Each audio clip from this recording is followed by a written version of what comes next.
جنگ خیبر کا واقعہ۔ خیبر کا قلعہ مدینے سے تقریباً 70 میل کی دوری پر ہے۔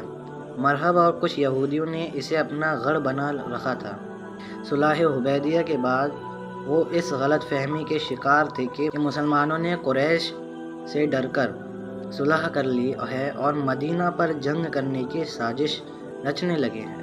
بہت سارے دشمن رسول خدا نے جب مرحب کو ساتھ دینے کا بھروسہ دیا تو اس نے سازشوں میں اضافہ کر دیا، اور جب یہ بات حضور اقدس صلی اللہ تعالیٰ علیہ وسلم کو پتہ چلی تو آپ صلی اللہ تعالیٰ علیہ وسلم نے 100 صحابیوں کے ساتھ، جن میں 200 سوار اور باقی پیادے تھے، خیبر کی طرف روانہ کر دیے۔ یوں تو صلی اللہ تعالیٰ علیہ وسلم کے علمدار حضرت علی ہوا کرتے ہیں، لیکن آپ علیہ السلام تیز بخار اور درد کی حالت میں ہونے کی وجہ سے رسول اللہ صلی اللہ تعالیٰ علیہ وسلم کے حکم سے مدینہ میں رک گئے۔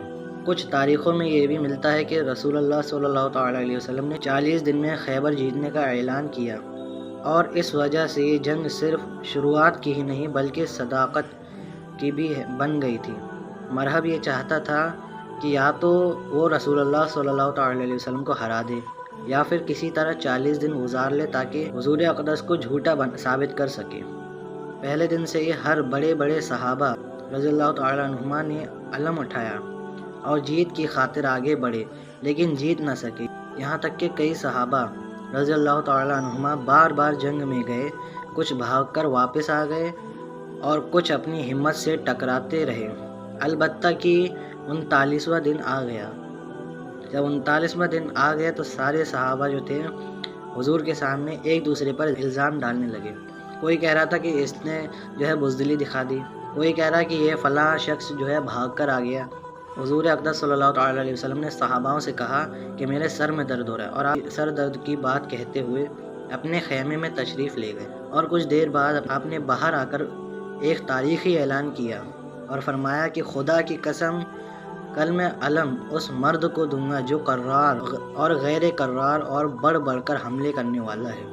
وہ اللہ اور اس کے رسول سے محبت کرتا ہے اور اللہ اور اس کا رسول اس سے محبت کرتا ہے، نیز وہ مدینہ سے اس وقت تک نہ پلٹے گا جب تک خدا اس کے دونوں ہاتھوں کو فتح ہمکنار نہ کر دے۔ ہر بڑے صحابہ کو امید اور یقین تھا کہ کل حضور اقدس صلی اللہ تعالیٰ علیہ وسلم ان کو ہی علم دیں گے۔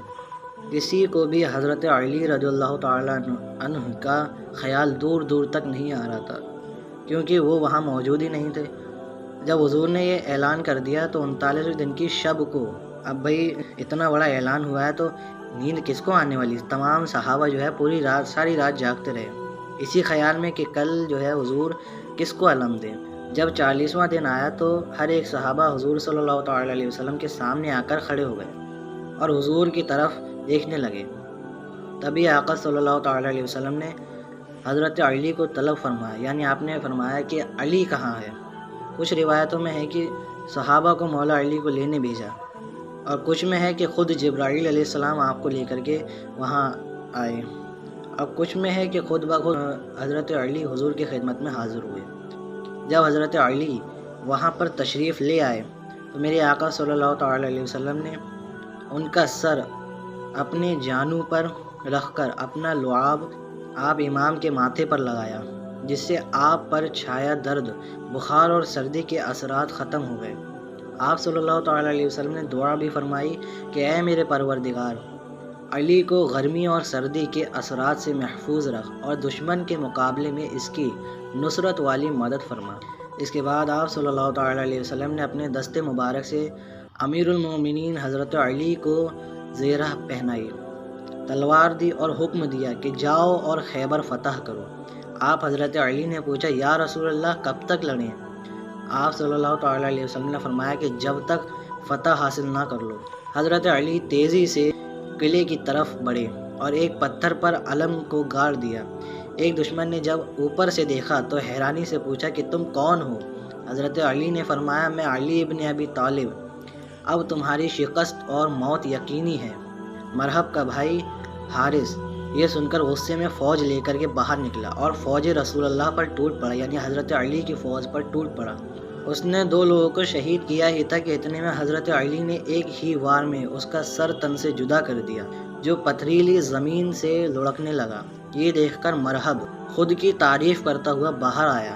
پھر حضرت علی نے بھی کچھ اشعار پڑھے کہ میں وہ ہوں کہ میری ماں نے میرا نام حیدر رکھا ہے، میں شیر خدا ہوں، شجاعت کا اسد ہوں، میں وہی ہوں جس کی کلائی شیر کی طرح مضبوط اور گردن موٹی ہے، میں تم پر ایسا وار کروں گا جو جوڑوں بند کو توڑ دے اور حریفوں کو درندوں کا لقمہ بننے کے لیے چھوڑ دے، میں ایک شریف باعزت اور طاقتور جوان کی طرح تمہیں موت کے گھاٹ اتاروں گا اور قتل کر دوں گا۔ لکھنے والوں نے یہ بھی کہا ہے کہ مرحب کی جو ماں تھی اس نے مرحب سے کہا تھا کہ ایک حیدر نام کا شخص ہوگا جو تجھ سے زیادہ طاقتور ہے، کبھی بھی اس سے مت لڑنا، چاہے تو کسی سے بھی لڑ لے لیکن حیدر نام کے شخص سے کبھی لڑنا نہیں۔ اس کی ماں کی یہ آخری نصیحت تھی، اس لیے حضرت علی نے اسے اپنا نام یاد دلایا اور نصیحت یاد دلانے کی کوشش کی، لیکن پھر اس نے اپنی ماں کی نصیحت کو بھلاتے ہوئے آگے بڑھا، میدان میں آیا اور پھر اس بدبخت نے آگے بڑھ کر حضرت مولا علی پر ایک وار کیا جو کہ خالی گیا وار۔ اس کے بعد حضرت مولا علی نے اس کے سر پر ایسی زوردار تلوار ماری کہ اس کے سر کی ہڈیوں کو کاٹتے ہوئے اس کے جسم کو دو حصوں میں چیرتے ہوئے زمین تک پہنچ گئی۔ مرحب میدان پر گر گیا اور فوراً مر گیا۔ دشمن بھاگ کر قلعے کے اندر گھس گئے اور خیبر کا دروازہ لگا دیا۔ پھر جب مولا علی خیبر کے دروازے کے پاس پہنچے تو آپ نے ایک ہی ہاتھ سے خیبر کا جو دروازہ تھا اسے اکھاڑ پھینکا۔ یہ وہ دروازہ تھا کہ جسے کھولنے اور بند کرنے کے لیے 40 آدمیوں کی ضرورت پڑتی تھی۔ ایک بار حضرت مولا علی سے پوچھا گیا کہ آپ نے یہ خیبر کا دروازہ کیسے اکھاڑ پھینکا؟